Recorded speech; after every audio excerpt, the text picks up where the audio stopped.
নমস্কার সম্মানীয় দর্শক মণ্ডলী, সমস্ত শিক্ষক শিক্ষিকাগণ। টেট ইস্যুতে তোলপাড় গোটা ভারতবর্ষ, পশ্চিমবঙ্গ। আজকে কেন্দ্রীয় শিক্ষামন্ত্রী মাননীয় ধর্মেন্দ্র প্রধানজি পশ্চিমবঙ্গে এসেছিলেন। টেট ইস্যুতে শিক্ষক সংগঠনের সঙ্গে বিশেষ মিটিং ছিল। সমস্ত শিক্ষকের মধ্যে একটা চাপা গুঞ্জন তৈরি হয়েছে মাননীয় শিক্ষামন্ত্রী আজকে কলকাতায় সভা করার পর, যে মাননীয় শিক্ষামন্ত্রী ধর্মেন্দ্র প্রধানজি তো শিক্ষকদেরকে আশ্বস্ত করলেন না যে আর্ডিন্যান্স জারি করা হবে। মাননীয় শিক্ষামন্ত্রী ধর্মেন্দ্র প্রধানজি বলেছেন যে পরিবর্তন, পশ্চিমবঙ্গে পরিবর্তন হলে এই সুফল পাওয়া যাবে। তো শিক্ষকদের মধ্যে যে ক্ষোভ টেট ইস্যুতে, এই ক্ষোভটা হওয়া স্বাভাবিক। টেট ইস্যুতে প্রধান শিক্ষক নিয়োগ নিয়ে মামলা হয়েছে কলকাতা হাইকোর্টে, এবং টেটদেরকে অগ্রাধিকার দেওয়ার কথা বলা হয়েছে। তো আজকে আলোচনা করব যে মাননীয় শিক্ষামন্ত্রী ধর্মেন্দ্র প্রধানজি তথা ভারত সরকার, শিক্ষা মন্ত্রক অর্ডিন্যান্স জারির কথা বলছে না কেন? অর্ডিন্যান্স জারি কি করতে পারে কোনো সাবজুডিস থাকা অবস্থায়? টেট ম্যান্ডেটরি ইস্যুটা এখন বর্তমানে সাবজুডিস রয়েছে, রিভিউ পিটিশন সুপ্রিম কোর্টে রয়েছে। এই অবস্থায় কি অর্ডিন্যান্স জারি করতে পারে, বা মাননীয় শিক্ষামন্ত্রী ভারত সরকার ঘোষণা করতে পারে? সবটাই আলোচনা করব, তাহলেই দেখবেন অনেকটা সহজ সরল হয়ে যাবে। প্রথমেই বলি যে যে কোনো রাজনৈতিক দল তারাই তো নীতি নির্ধারণ করে, আর প্রত্যেকটা রাজনৈতিক দল নিজের লাভের গুড় খোঁজার চেষ্টা করবে, এটা স্বাভাবিক। সামনে 26-এ নির্বাচন, আর বিজেপি চাইবে পশ্চিমবঙ্গে আসতে, সরকার গড়তে। তৃণমূলও আবার সরকার থাকতে চাইবে, এটা স্বাভাবিক। তো মোটের ওপর আজকের যে বৈঠক, এটা কতটা ফলপ্রসূ? প্রথমেই বলি যে এই বৈঠক আমাদের শিক্ষকদের কাছে একটা বড় পাওনা। মাননীয় শিক্ষামন্ত্রী ধর্মেন্দ্র প্রধানজির সঙ্গে সরাসরি বৈঠক এবং শিক্ষকদের সমস্যা সমস্ত কিছু আলোচনা হয়েছে।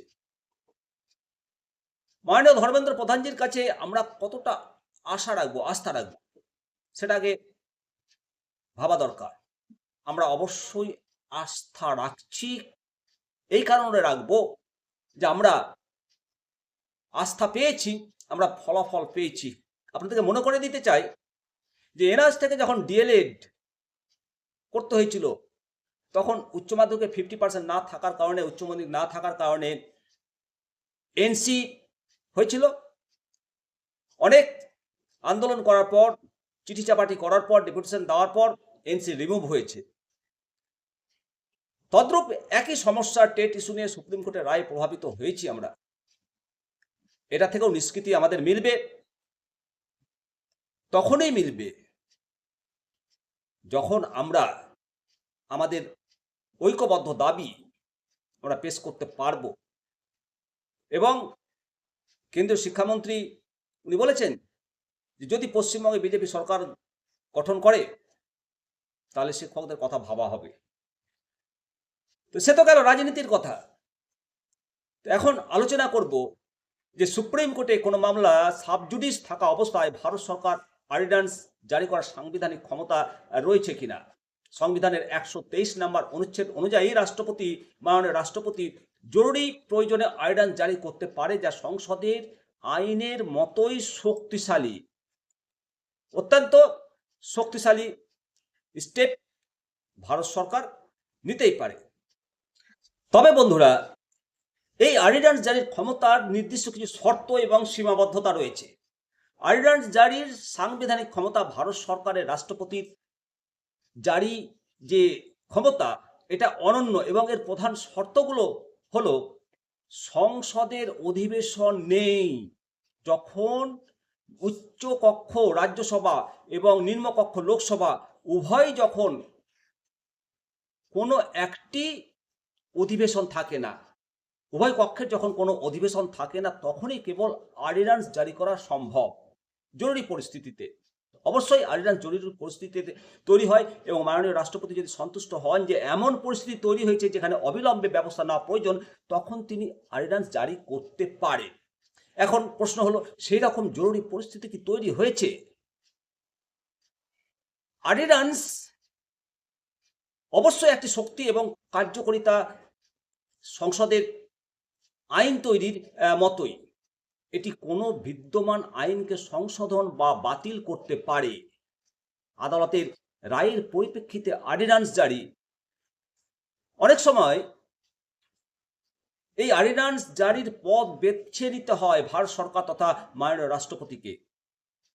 আদালতের কোনো রায়ের প্রভাব বাতিল করতে বা পরিস্থিতি সামাল দিতে অর্ডিন্যান্স বেছে নিতে হয়। আইনগত এর ভিত্তি, সুপ্রিম কোর্ট কোনো আইনকে অসাংবিধানিক ঘোষণা করলে বা কোনো নির্দিষ্ট রায় দিলে বা সরকার অর্ডিন্যান্সের মাধ্যমে ওই আইনের ভিত্তি পরিবর্তন করে রায়ের কার্যকারিতা পুরো বদলে দিতে পারে। তবে বিবেচনাধীন মামলা, টেট ইস্যু বর্তমানে বিবেচনাধীন রয়েছে। এই বিবেচনাধীন মামলা থাকাকালীন এই অর্ডিন্যান্সের পথ কি বেছে নিতে পারে? অবশ্যই আদালতের কোনো রায়ের প্রভাবে প্রভাবিত পরিস্থিতি সামাল দিতে সরকার অর্ডিন্যান্স জারি করতে পারে। তবে এটি বিচার বিভাগের সঙ্গে একটি সংঘাতমূলক পরিস্থিতির সৃষ্টি করতে পারে। কোনো মামলা চলাকালীন বা রিভিউ পিটিশন বিচার থাকাকালীন অর্ডিন্যান্স জারিতে কোনো সরাসরি আইনি বাধা নেই, তবে বিচার বিভাগের সঙ্গে একটি সংঘাতমূলক পরিস্থিতি সৃষ্টি করতে পারে। টেট সংক্রান্ত মামলার পরিপ্রেক্ষিতে যে সম্ভাবনা 1 সেপ্টেম্বর 2025 রায় অত্যন্ত গুরুত্বপূর্ণ। সরকার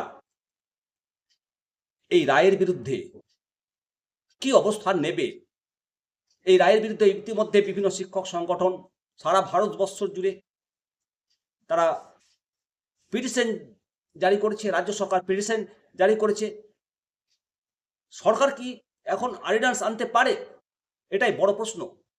তাত্ত্বিকভাবে সরকার রাইট টু এডুকেশন অ্যাক্ট 2009 এর এই ধারাগুলো সংশোধন করে বা কর্মরত শিক্ষকদের জন্য বিশেষ ছাড় দিয়ে অর্ডিন্যান্স জারি করতে পারে। তবে মাননীয় সুপ্রিম কোর্ট মনে করিয়ে দিয়েছে যে অর্ডিন্যান্স তৈরির ক্ষমতা কেবল তখনই ব্যবহার করা উচিত যখন পরিস্থিতি অত্যন্ত জরুরি এবং সংসদের অধিবেশন নেই। তো বন্ধুরা, সেরকম পরিস্থিতি কি তৈরি হয়েছে? অবশ্যই কমেন্ট সেকশনে কমেন্ট করুন যে সেরকম পরিস্থিতি কি তৈরি হয়েছে। তবে এর কিছু সীমাবদ্ধতা এবং বিচার বিভাগীয় পর্যালোচনা না করলেই নয়। সরকারের এই অর্ডিন্যান্স জারির ক্ষমতা নিরঙ্কুশ নয়, সংসদীয় অনুমোদন দরকার। অর্ডিন্যান্স জারির পর সংসদ পুনরায় যখন অধিবেশন বসলে 6 সপ্তাহের মধ্যে সেটি পাস করাতে হয়, অন্যথায় এটা বাতিল হয়ে যায়। সুপ্রিম কোর্ট চাইলে যে কোনো অর্ডিন্যান্সের বৈধতা পরীক্ষা করতে পারে।